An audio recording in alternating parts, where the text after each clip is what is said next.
우리 계속해서 지금 로마서 말씀을 보고 있습니다. 한 3주, 4주에 걸쳐서 지금 8장을 보고 있는데요. 이 8장 전반부에는 두 부류의 사람들에 대해서 계속해서 말씀을 하고 있습니다. 두 부류의 사람은 육의 사람과 영의 사람입니다. 그게 전혀 어렵지는 않습니다. 그러나 바울이 이 두 부류의 사람을, 영의 사람과 육의 사람을 이렇게도 표현하고 저렇게도 표현하고, 이런 영의 사람과 육의 사람이 이런 일도 하고 그렇게 표현하는데, 오늘도 여전히 8장 12절부터 17절까지 두 부류의 사람이 나옵니다. 자, 첫 번째 부류 사람을 한번 볼게요. 12절 이렇게 되어 있습니다. 그러므로 형제들아, 우리가 빚진 자로 돼 육체에게 져서 육신대로 살 것이라. 자, 우리가 빚진 자인데 육신에게 진다. 자, 이게 무슨 말인가 하면요, 세 번역을 보면 이렇게 되어 있습니다. 그러므로 형제 자매 여러분, 우리는 육신을 따라 살도록 육신의 빚을 진 사람이 아닙니다. 그러니까 이게 첫 번째 사람은 육신의 빚진 자이라는 겁니다. 그래서 바울은 우리는 육의 사람이 아니다, 육신의 빚진 자가 아니다, 이렇게 말을 합니다. 두 부류의 사람을, 오늘 본문은 사도 바울은 첫 번째 육의 사람을 어떻게 표현하는가 하면 육의 빚진 자다라고 말을 합니다. 자, 우리 빚진 자를 다른 말로 뭐라고 말하죠? 채무자라고 말을 합니다. 그죠? 자, 그럼 채무자에게 빚진 것을 받는 사람을 우리가 뭐라고 말하죠? 채권자라고 말을 하죠. 채무자가 좋습니까? 채권자가 좋습니까? 채권자가 좋죠. 아무래도 그렇죠. 빚을 받을 권리가 있는 사람이 좋죠. 그래서 채무자와 채권자의 관계는 이게 평등할 수가 없습니다. 그죠? 아무리 그 시스템이 좋고 아무리 채무자와 채권자가 관계가 좋아도 거기는 반드시 채무자는 채권자에게 매일 수밖에 없습니다. 그게 사람이든 기관이든. 그죠? 그래서 이제 이 관계가 아주 나쁘고 시스템이 아주 잘못됐다면은, 우리 한국식 요즘 말하는 식으로 보면 채권자는 채무자에게 무슨 질을 하죠? 이게 갑질을 한다 그럽니다. 이게. 그죠? 한국에서 지금 권력이나 높은 데 있는 사람이 낮은 사람에게 마음대로 횡패를 부리는 행위, 그게 우리가 계약서 쓸 때 갑을리라고 말한다 할 때 갑질, 그겁니다. 그래서 채권자는 채무자에게 갑질을 하기 때문에, 자기 마음대로 권리를 행사하기 때문에 채무자는 채권자에게 매일 수밖에 없습니다. 오늘 그걸 말합니다. 그래서 사도 바울이 첫 번째 육의 사람은 육의 채무가 있는 사람이다. 그래서 육의 빚진 자다. 그래서 육이 권리를 마음대로 휘두르는데 우리는 거기에 휘두를 수밖에 없다. 이걸 가르쳐서 육신의 빚진 자, 다른 말로 하면 육신의 노예가 되는 것입니다. 그러니까 육신의 노예가 되면 육신이 시키는 대로 하는 것이죠. 자, 이 육신의 빚진 자, 그래서 육신의 노예 그러니까 3년 연애소설 제목 같기도 한데, 이 육신의 노예가 막 행패를 부릴 때 거기에 휘둘리는 현상, 그걸 우리가 중독됐다라고 말을 합니다. 육신에 중독된 겁니다. 그러니까 오늘 이 사도 바울이 우리가 육신의 빚진 자로서 우리는 살 것이 아니다, 육에 속한 사람을 육의 빚진 자, 육신에 노예된 사람, 그걸 우리가 가장 쉽게 알아듣게 말하면 육신에 중독이 된 겁니다. 자, 우리 여러 가지 중독이 있습니다. 3대 중독이 뭐죠? 알코올, 마약, 도박. 알코올하고 술하고 같으니까, 그죠? 알코올하고 술하고, 또 술하고 알코올을 또 분리시키는구나. anyway, 예. 알코올에는 중독한테도 술에 중독될 수도 있으니까. 자, 3대 중독, 마약, 알코올, 여자 말고 도박이 더 하대요.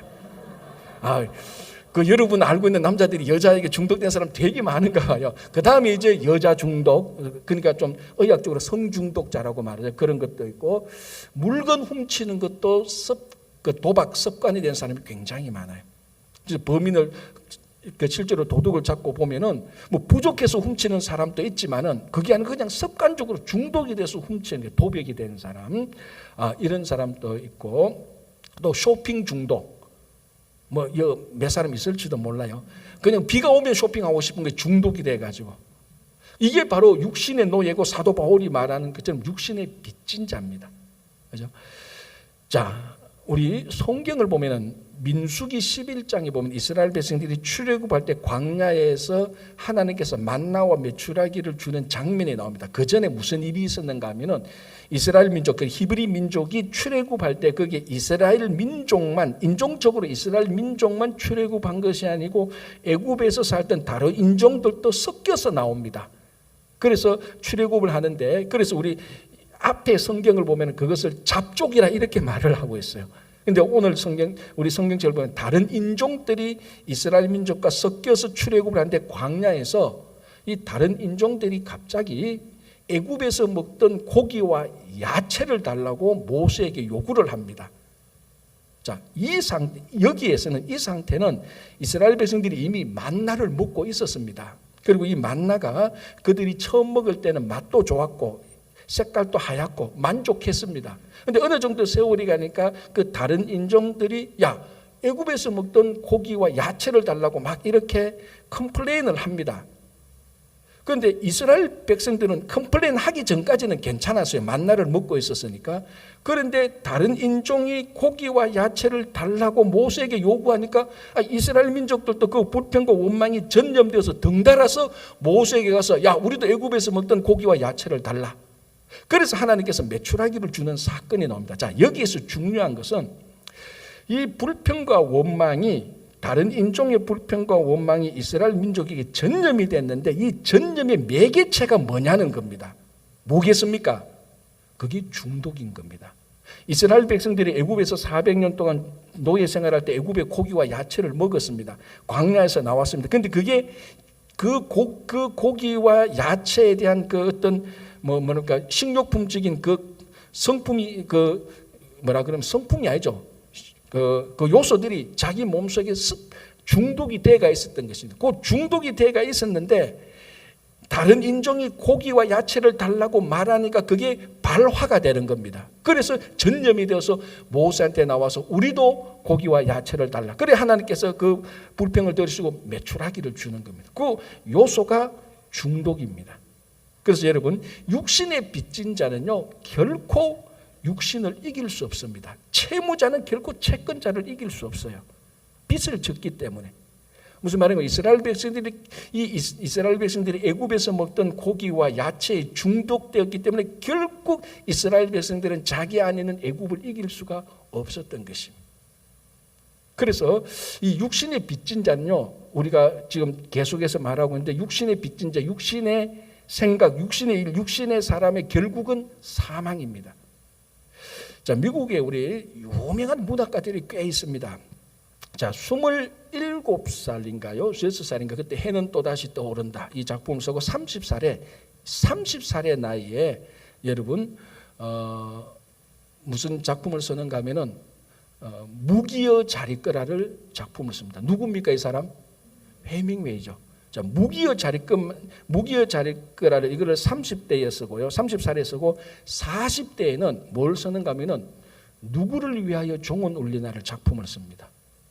그리고 마지막 50대 초반에 노인과 바다의 작품을 써서 노벨상을 탑니다. 그래서 어떤 사람은 이 해밍웨이를 보고 미국 정신을 정복한 가장 위대한 문학가다 이렇게 말합니다. 자, 여러분 다 우리 읽어보지는 않았지만 제목은 다 알잖아요. 누구를 위하여 총원은 얼마나 제목도 폼 납니까, 그죠? 누구를 위하여 총원은 무기여 자리거라, 노인과 바다, 다 정말 작품 하나하나가 위대한 문학인데 이 위대한 문학으로 미국의 정신을 정복했다고 인정받는 해밍웨이가 어떻게 죽습니까? 뭐 수만 쉬어서 죽겠지만은 엽총 사건으로 죽게 되는데 대부분의 문학 비평가들이 말하기를 해밍웨이는 엽총으로 자기가 자기 자신을 자살했다고 말을 해요. 그게 아마 거의 자살 원인이 맞습니다. 자, 여러분 보십시오. 그러면은 자, 또 우리가 하나 더 따져봅시다. 이 해밍웨이라는 위대한 문학가가, 노벨상을 타던 위대한 문학가가, 미국의 정신을 정복했던 위대한 문학가가 자살을 했습니다. 왜 자살을 했을까요? 이게 중독 때문입니다. 해밍웨이에게 평생을 따라다닌 두 중독이 있었는데 그게 여자 중독과 술 중독입니다. 해밍웨이 공식 아내만 해도 4명이에요. 근데 이 4명과 아내 결혼하고 이혼하고 결혼하고 이러면서 정식으로 아내와 다시 살면서 재혼하고 또 재혼하고 살면서 그 재혼하고 살면서도 또 다른 여자를 만나고 있었어요. 스캔들을 또 만들고 있었어요. 여자 중독에 걸려가 있었고 40대에는 매일 하루에 1리터 되는 위스키 독주를 안 마시면 잠을 못 잤습니다. 놀라야 되는데 그럼 이 놀랄 일입니다. 1리터면 이만한 여러분 코카콜라 1리터짜리 그거를 그 1리터의 위스키 독주를 매일 마셔야 됐다니까요. 완전 술에 중독된 거죠. 알코올에 중독된 거죠. 그러니까 여러분 생각해보세요. 그렇게 알코올에 중독되고 여자에 중독되고 그러니까 완전 육신의 매인자가 돼요. 육신의 노예가 됩니다. 이런 사람들에게 반드시 일어나는 2가지 현상이 있습니다. 무엇입니까? 몸이 망가지고요. 정신적으로 뭡니까? 우울증입니다. 그래서 결국 해밍웨이는 우울증으로 인해서 엽총으로 자살하는 것이 거의 정설입니다. 여러분 아이러니하지 않나요? 미국의 정신을 정복했던 사람이 육신에 패배한 겁니다. 얼마나 아이러니합니까? 우리가 보통 육신에는 져도 정신에는 이긴다라고 미안합니다. 육신은 이겨도 정신에는 지는데 해밍웨이는 반대입니다. 미국이 정신을 정복했던 위대한 문학을 쓰면서 자기 육신에게는 노예가 된 것입니다. 술과 여자의 그 중독성, 그게 우울증으로 가고 또 우울증에 겹치니까 또 중독에 또 빠지는 거예요. 악순환이 계속해서 돌아가는 거죠. 이게 바로 오늘 사도 바울이 말하는 육신의 빚진 자. 그래서 우리 성도들은 이처럼 육신의 빚진 자가 아니다라고 선포를 하는 겁니다. 자, 그럼 오늘날 미국은 어떻습니까? 제가 한 10년 전에 본 자료에 의하면요, 오늘날 미국에 중독으로 치료를 받아야 될 사람이 미국 성인의 90%래. 중독됐다가 아니고, 야, 당신은 중독 증세가 심하니 치료를 받아야 된다. 이제 그 중독에는 아까 마약, 알코올, 그 도박, 술, 여자, 도벽, 이런 게 다 들어갔는데 다행히 커피 중독은 없대요. 걱정 안 하셔도 돼요. 저도 커피를 좋아하니까 커피 중독이나 나도 그 끼나 보니까 커피 중독은 빠졌어요. 그 외에 모든 중독을 하면 미국의 90%가 지금 치료를 받아야 될 중독자랍니다. 그럼 뭡니까? 미국 사람 나가서 10명 중에 9명은 다 중독자예요. 사도 바울이 말했던 것처럼 육신의 노예가 된 사람이고 육신의 빚진 자입니다. 그러면은 야, 우리는 미국 살면서 우리는 미국 아니잖아. 우리는 한인이잖아 라고 이렇게 해서 제가 한인을 찾아봤습니다. 그것도 한 10몇 년 전인데요. 여기 뉴욕에만 살고 있는 3대 중독, 방금 말한 마약, 알코올, 도박 3대 중독자에 걸려서 치료를 받아야 될 사람이 5,000명이나 있대요. 10몇 년 전에. 그런데 실제로 치료를 받고 있는 사람은 몇백 명밖에 안 된대요. 그래서 4,500명이 지금 당장 치료를 받아야 되는데 안 받고 있다는 겁니다. 이것도 3대 중독만 말한 거예요. 다른 중독까지 합하면 훨씬 더 많죠. 그러니까 우리 이민 사회가 이 중독, 육신의 빚진 자로서 사도 바울이 말하는 육신의 노예로서 굉장히 심각한 상태입니다. 더 심각한 건 뭔 줄 압니까? 우리 유스 그룹 아이들, 우리 교회 유스 그룹이 아니고 한인 사이의 유스 그룹의 그것도 10년 전 자료인데 52%가 마루하나를 흡입하고 있거나 마루하나에 중독된 자래요. 이것도 놀라야 되는데 마스크를 껴서 놀라는 게 저한테 안 보이는 거예요. 여러분, 중고등부 학생들이 52%가 둘 중에 한 명이 마루하나를 흡연하고 있거나 마루하나에 중독됐대요. 누가? 우리 자녀들이, 한인 자녀들이 그렇대요. 저는 그 자료를 보고 기절 초풍할 뻔했습니다. 아니, 그러면은 범위를 확 줄이면 우리 교회 유스 그룹으로 친다면은 그런 일은 아니지만 그럼 유스 그룹이 10명이 있으면 5명이 쟤들이 지금 마루하나하고 있는 거야? 중독된 거야? 그런 눈으로 보이더라니까. 100명 있으면 50명이에요. 그러니까 이게 사도 바울이 말했던 두 부류의 사람 가운데 한쪽 부류의 사람들, 육신의 빚진 자, 육신의 노예된 사람, 육신이 중독된 사람. 미국은 90%가 다 그쪽으로 넘어가고 우리 한인 사회도 위태위태한 지경이 있다. 이 모든 자료가 10년 전이었으니까 지금 더 좋아졌겠어요? 천만의 말이 훨씬 더 나쁜 거예요. 이게 지금 2000년 전 바울이 로마 교회 교인들한테 보낸 편지인데 바울이 로마서를 어디에서 썼습니까? 고린도에 있었거든요. 고린도가 바울이 있었던 그 당시 소돔과 고모라에 해당하는 도시입니다. 고린도를 보니까 엉망진창이에요. 그리고 로마 제국의 얘기를 들으니까 별반 다를 바 없습니다. 가만히 보니까 오늘 우리 시대하고 별반 다를 바가 없습니다. 얼마나 많은 사람이 육신의 빚진 자, 육신의 노예로서, 육신의 중독된 사람으로 살고 있는지 모릅니다. 자, 그럼 어떻게 할까요? 바울이 그래서 이렇게 말합니다. 그 다음에 13절에 이렇게 말합니다. 너희가 육신대로 살면 반드시 죽을 것이로다. 자, 이거는 우리가 8장에서 지금 3주, 4주차 사도 바울이 계속해서 하고 있는 말입니다. 육신의 일은, 육신의 생각은 사망이다. 육신의 사람은 반드시 그 결론은 사망이다. 대신 영의 사람은 생명과 평안이다. 부활이다 했습니다. 오늘 또 바울이 그걸 또 한번 반복합니다. 너희가 육신대로 살면 반드시 죽을 것이다.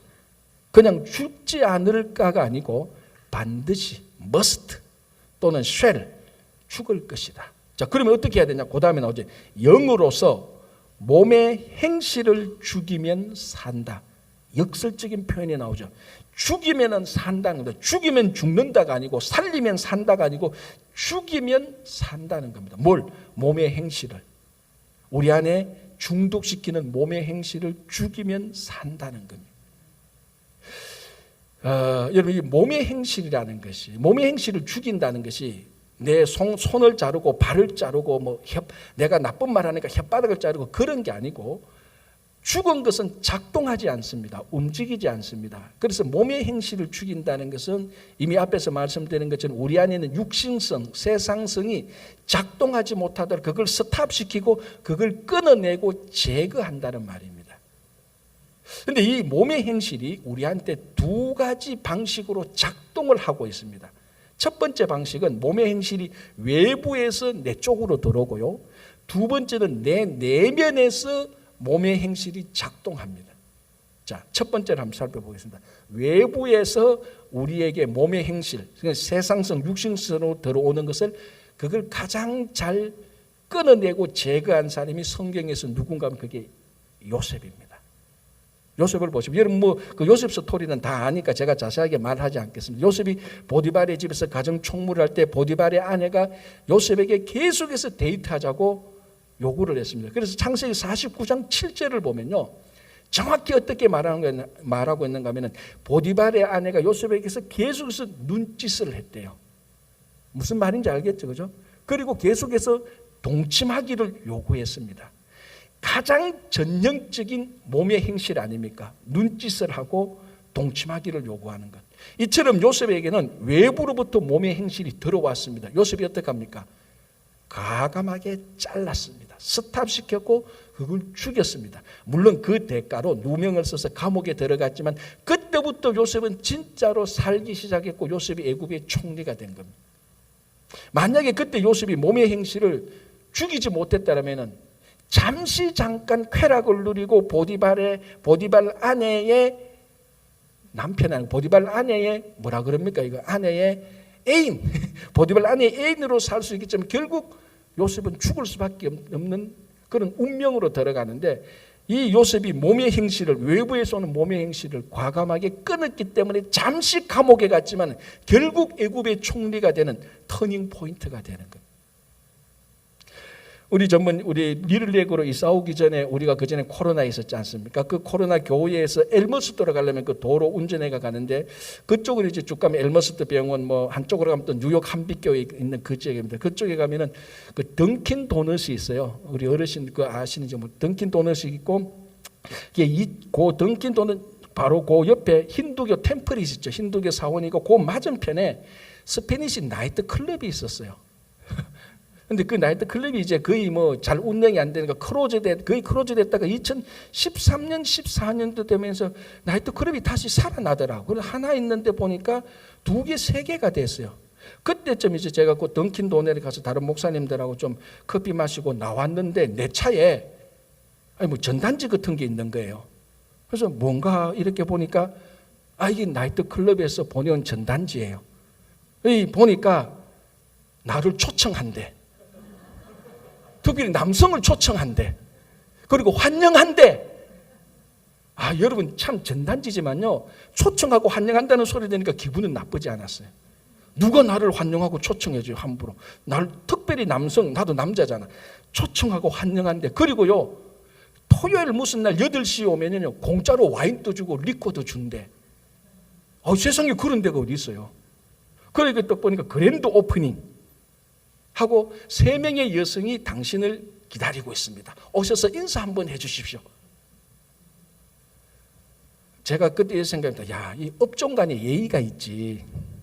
내 이 차가 이거 교역자 차인데, 그 사람들이 와서 이걸 뿌려놓으면 어떡하나. 그래서 제가 생각했습니다. 안 되겠다. 당장 우리도 전도지 만들어가지고 나이트클럽에 오는 사람 차 앞에 다 뿌려놓을까, 그런 생각까지 했었습니다. 자, 만약에 거기서, 자, 이것도 외부로 도는 몸의 행실의 유혹입니다. 내가 혹시나 해서, 그래 뭐 가서 3명의 여성들이 또 새로 와서 날 인사한다고 하니, 나를 또 초청하고 환영한다고 하니 내가 한번 가보자. 그러면 어떻게 되겠습니까? 그때부터 몸의 행실에 빠지기 시작하는 겁니다. 당연히 제가 안 갔기 때문에 살아서 아직까지 여러분들과 함께 있는 겁니다. 그죠? 자, 이게 우리 일상적인 삶 속에서 가장 흔하게 일어나는 외부로부터 들어오는 몸의 행실입니다. 수없이 많은 방송 매체들, 광고 매체들, 인터넷 매체들을 통하여서 얼마나 많은 몸의 행실의 공격과 유혹이 우리들에게 많은 줄 모릅니다. 그걸 사도 바울은 그것을 죽여라. 죽이지 않으면 네가 죽는다. 네가 그것을 죽이면 네가 산다라고 말을 합니다. 자, 이게 외부로부터 몸의 행실이라면요, 내부로부터 발화되는, 내 내부로부터 발화되는 몸의 행실이 있습니다. 두 번째인데요. 자, 이 만나와 메추라기를 주는 것을 출애굽기를 보면요, 약간 포커스를 달리해서 이렇게 설명합니다. 출애굽기 16장에 가면은 이스라엘 백성들이 애굽을 벗어나서 홍해를 건너고 2개월 보름이 됐을 때, 출애굽한 지 75일이 되었을 때 신광야에 머물게 됩니다. 근데 신광야에 머물면서 느닷없이 이스라엘 백성들이 모세에게 이런 말을 합니다. 제가 한번 읽어드릴게요. 그게 출애굽기 16장 2절 3절인데요. 이렇게 되어 있습니다. 이스라엘 자손 중 회중이 그 광야에서 모세와 아론을 원망하여 이스라엘 자손이 그들에게 이르되, 우리가 애굽 땅에서 고기 가마 곁에 앉아 있던 때와 떡을 배불리 먹던 때에 여호와의 손에 죽었더라면 좋았을 것을. 뜬금없이 외부의 자극도 없고 외부의 충격도 아무것도 없었습니다. 그런데 신광야에 있었던 이스라엘 백성들은 내부에서 애굽에서 먹던 고기, 그 떡이 확 몸의 행실로서 욕망으로 일어난 겁니다. 여러분, 외부에서 오는 몸의 행실은요, 눈에 보입니다. 아까 말씀드린 것처럼 요셉에게 보디발의 아내가 보이죠. 유혹하는 것이 보이죠. 제가 차 앞에 오는 전단지 보입니다. 이거 외부에서 오는 몸의 행실이구나, 다 보입니다. 뿌리치기가 훨씬 쉬워요. 진짜 어려운 건 뭡니까? 내 내부에서 발화하는, 작동하는 몸의 행실은 내가 나를 속여요. 안 보이잖아요. 그리고 그런 일들이, 그런 내 몸의 행실이 내부에서 발화할 때, 작동될 때 사람은요, 얼마나 사람이 교묘한가 하면 그 내부에서 발화되는 몸의 행실을 내가 내 스스로 합리화합니다. 이거 괜찮은 거야. 아무도 몰라. 자기가 자기를 속이고 교묘하게 합리화합니다. 오늘 이스라엘 백성들이 보십시오. 지금 자기가 자기들 뭘 잊고 있는가 하면요, 이스라엘 백성들이 애굽에서 고기와 떡을 먹었습니다. 분명히. 그런데 어떤 상태에서 먹었습니까? 노예 상태 아닙니까? 인권도 없고 자기들이 자유도 없고 하루 종일 나서 너희처럼 일을 하고, 그리고 집에 와서 애굽이 좀 던져주는 고기 떡 먹고 배불리 먹었던 그거 지금 기억하고 그 떡과 고기의 욕망이 일어나는 겁니다. 진짜 기억해야 될 건 뭡니까? 애굽에서 살던 노예 생활을 기억해야 되는 거예요. 진짜 정당하면은 애굽의 고기와 떡을 볼 때에 거기 생각이 날 때, 야, 우리가 저 고기와 떡을 먹을 때 우리가 애굽에서 노예 생활을 했지 않느냐. 그런데 오늘 우리가 그 노예 생활을 벗어나서 광야에 있고 하나님의 땅을 향해서 나가니 얼마나 감사한가. 이게 정상입니다. 그런데 자기 안에 있는 욕망의 발화 때문에 애굽에서 노예 생활을 했고 거기서 핍박과 착취를 당하고 비인격적으로 살던 그걸 잊어버린 겁니다. 자기가 자기 자신을 그걸 잊어버리게 합니다. 뭘만 생각합니까? 욕망만 생각하는 거예요. 몸의 행실만 생각하죠. 어느 정도였느냐? 우리가 애굽의 고기와 떡을 배불리 먹었을 때 그때 그렇게 그런 상태에서 죽었으면 좋았는데 지금 광야에 나와서 그것도 못 먹고 이게 무슨 일이냐? 이게 여러분 내부에서 일어나는 욕망, 몸의 행실입니다. 우리가 이것을 분별할 줄 알아야 되고 이것도 당연히 스탑시키고 끊을 줄 알아야 돼요.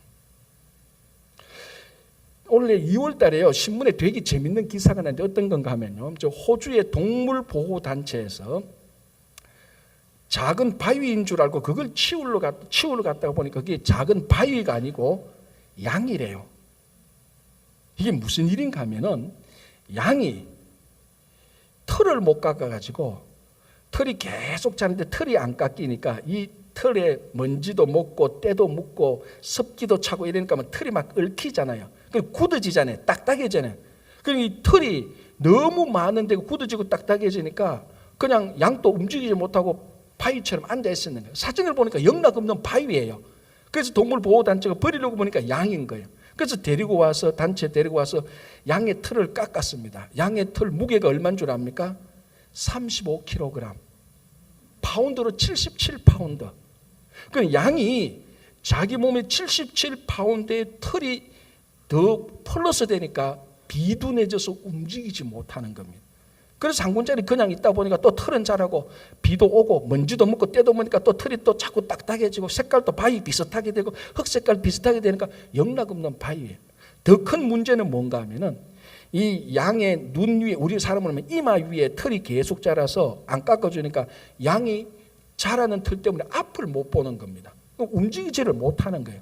그래서 한 군자리 그냥 거의 죽음을 기다리면서 있었던 것을 동물보호단체가 발견하고 양털을 깎아주고 딱 그 목욕도 시킨 그 양을 보니까 아주 멋진 양이에요. 원래 그 양 이름도 정했다. 양 이름도 바라크 양이라고 이름을 붙여줬대요.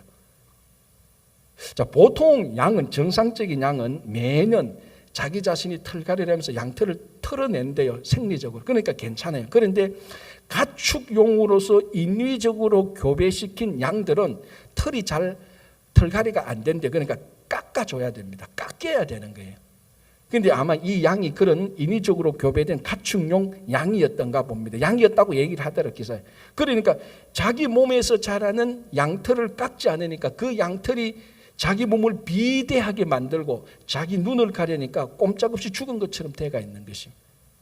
그 기사를 보면서 참 우리 성도들이 우리 몸에서 솟아나오는 우리 몸에서 나오는 이 몸의 행실을 깎아내거나 제거하거나 죽이지 않으면 이 양처럼 비둔하게 된다.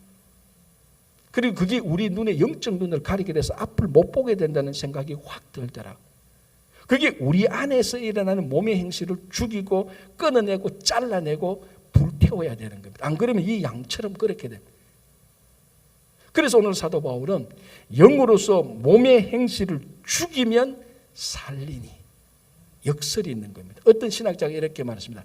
당신이 죄악을 죽이지 않으면 그 죄악이 당신을 죽일 것이다 라고 말합니다.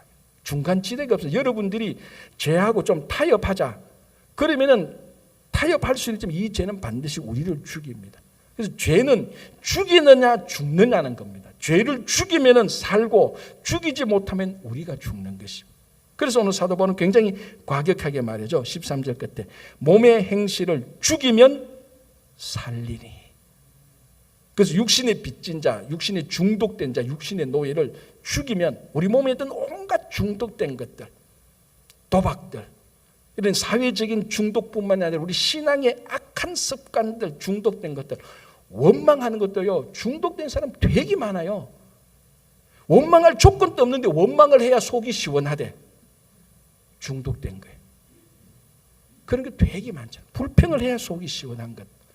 그런 것들을 우리가 죽이지 않으면 그런 중독들이 우리를 죽이게 됩니다. 이게 첫 번째 부류의 사람입니다. 자, 그리고 바울은 이제 또 앞에 팼던 대로 두 번째 부류 사람을 말합니다. 그게 14절 15절인데요. 제가 읽어드릴게요. 무릇 하나님의 영으로 인도함을 받는 사람은 곧 하나님의 아들이라.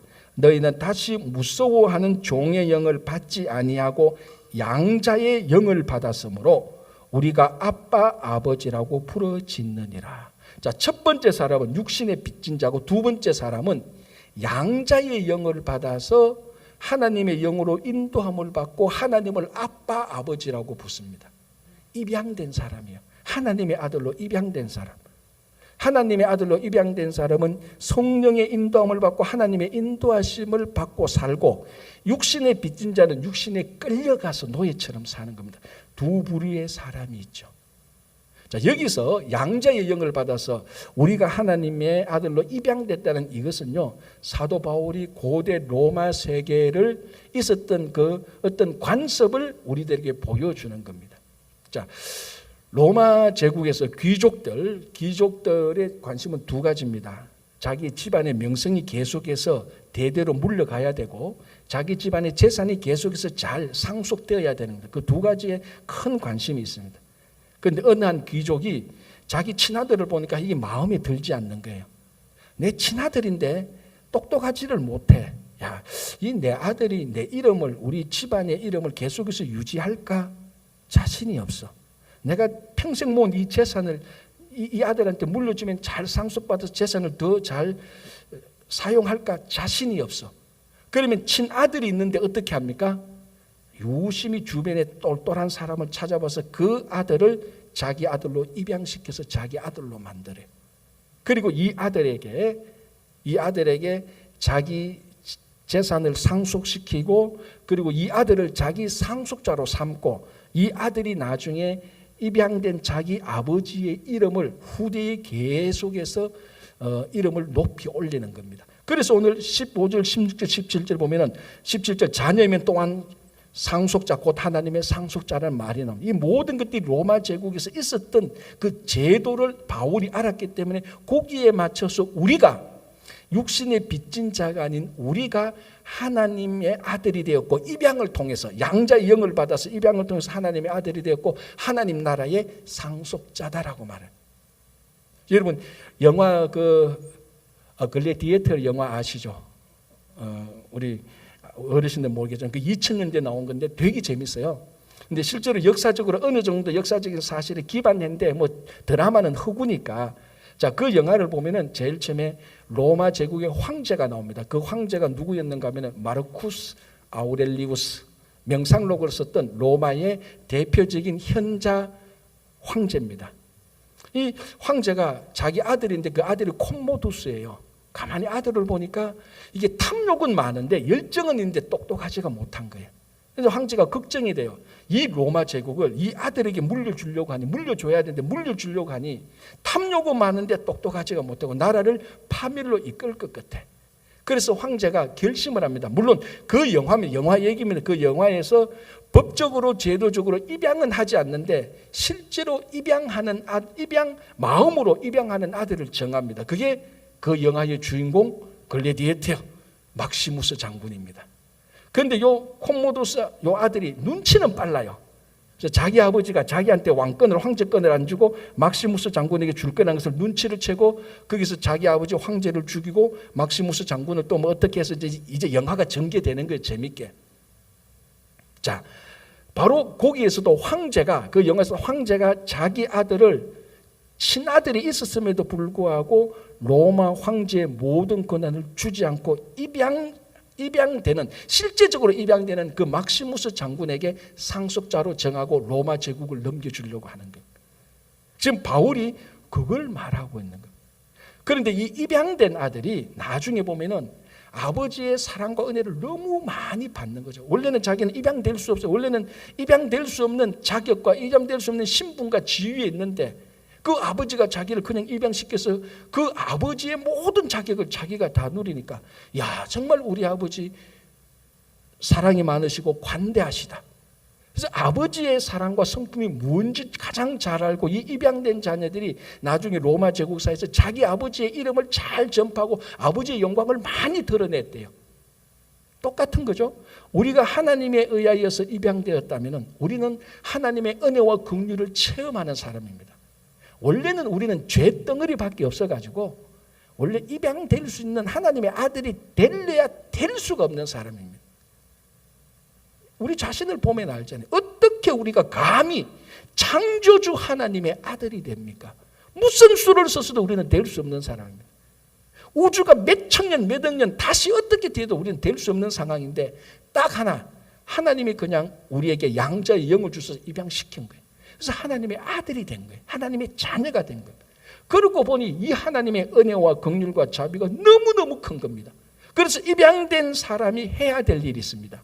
아버지가 얼마나 위대한 것을 아느라하게 명예롭게 드러내야 되는 겁니다. 세상에. 그래서 입양된 우리는 우리를 입양시킨 하나님을 세상에 나가서 그 하나님의 위대하심과 하나님의 살아계심과 하나님의 역사의 주인이심을 우리가 선포해야 되는 거예요. 하나만 더 얘기할게요. 이건 실제로 있었던 일인데요. 저 볼티모어에서 올란 니콜스라는 부부가 있었는데 이 부부가 다 시각장애인이에요.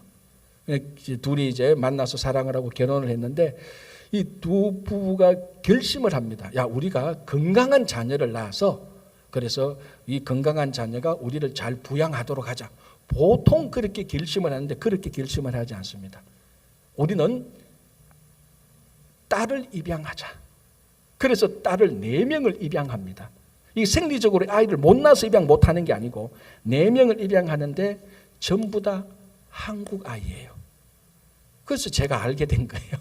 한국 아이인데 더 놀란 것은 4명 다 시각장애인만 골라서 입양을 한 거예요. 그 집안에 들어가면 6명이 있는데 다 시각장애인이에요. 4명을 입양한 거예요. 그래서 이제 세월이 흘러서 이 첫째 딸, 둘째 딸, 셋째 딸은 좋은 남자를 만나서 행복한 가정을 이루었습니다.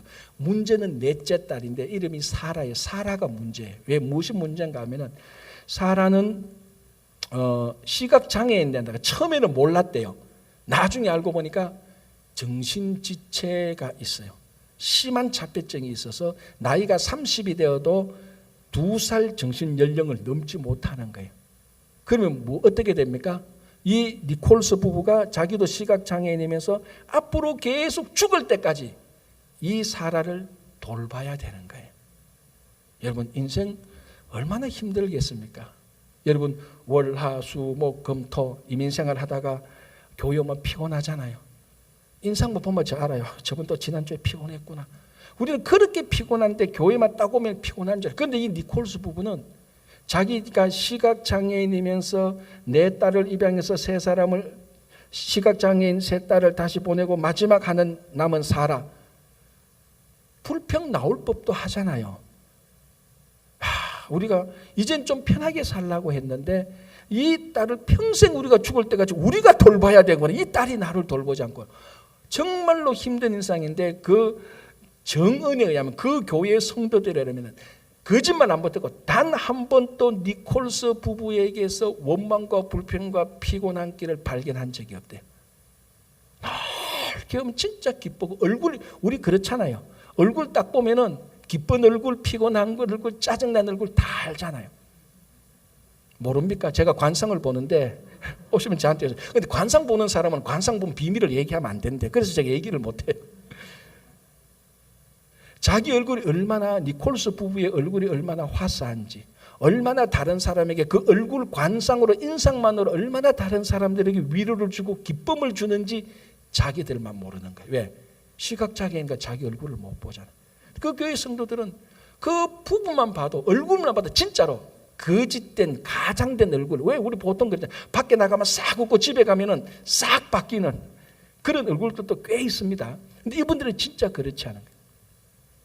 평생을 시각장애인을 입양해서 나머지는 정신지체하고 앞으로도 30년 동안 애를 더 돌봐야 되는 그런 피곤하고 지친 인생 가운데서 우리는 월화수목금토만 일하고 주일날 오면 피곤해서 온갖 짜증 다 부리는 그런 인상인데 그래서 같이 신앙생활에서 물었습니다. 미스터 니콜스. 내가 오래전부터 물어보려고 했는데 이제 한번 물어보겠다. 당신이 시각장애인데 왜 당신이 건강한 아이를 놓지 않고 왜 이런 아이들을 입양했어? 라고 말하니까 니콜스가 말합니다. 사실은 나도 입양된 사람이요. 다 놀랐죠. 하나님께서 나를 하나님의 아들로 입양시켜줬어. 나도 그렇게 한 것뿐이요 라고 대답을 했던 거예요. 그게 오늘 사도 바울이 했던 말하고 똑같은 고백이에요. 우리가 원래는 육신의 빚진 자인데, 원래는 우리가 육신의 노예인데, 우리가 잘 알잖아요. 우리가 얼마나 육신에 약한지 우리가 내가 잘 알잖아요. 정말 육신의 노예인데, 육신에 중독됐는데 하나님께서 양자의 영을 주셔가지고 우리를 입양시켜서 하나님의 자녀로 떡하니 삼아 놓은 거예요. 우리 다 입양자예요. 그래서 그 니콜스는 내가 입양자요. 그러면 당연히 나도 입양해야 되는 게 아니요라고 얘기를 했다. 그게 오늘 사도 바울이 했던 그 말하고 똑같습니다. 이게 바울의 그 말이에요. 여러분, 이 아까 말씀드린 로마 제국에서 입양된 사람은 가장 잘 자기 아버지의 성품과 사랑을 세상에 전가할 수 있는 사람입니다. 여러분들이 만약에 육신에 중독되고 육신에 노예된 사람이라면 하나님 아버지를 전가하지 않아도 됩니다. 계속 육신에 푹 빠져 살다가 죽으면 돼요. 그러나 하나님께서 내게 양자의 영을 주셔서 내가 입양됐다고 생각한다면 이 입양해 주신 하나님의 성품과 위대하심과 그분의 사랑과 그분의 긍휼함을 우리가 세상에 알려야 되는 겁니다. 어떻게? 그분 말씀대로 사는 겁니다. 그래서 예수님께서 우리를 빛과 소금으로 살아라라고 말을 했어요. 그래서 이 세상에는 두 부류의 사람이 있습니다. 여러분, 육신의 노예로 살 것입니까? 하나님의 입양된 자녀로 살 것입니다. 여러분들이 오늘 이 자리에 오신 여러분들에게 하나님께서 성령을 주셔서 영을 주셔서 여러분들이 우리가 영접할 때 뭐 성령 영접했다고 갑자기 뭐 불 받던 사람이 되는 거 아닙니다. 마음에 감동이 되면서 내 같은 죄덩어리를 진짜 지옥 갈 수, 지옥에 가도 속이 후련하지 않을 정도의 이 죄덩어리를 하나님께서 성령을 주셔서 하나님의 아들로 딸로 입양시켜 준 거예요. 이 위대하신 하나님을 찬양하며 감사하며 여러분 삶 속에 하나님의 모습을 세상에 그대로 드러내시고 살아가는 하나님의 자녀들 되기를 바랍니다. 기도하겠습니다.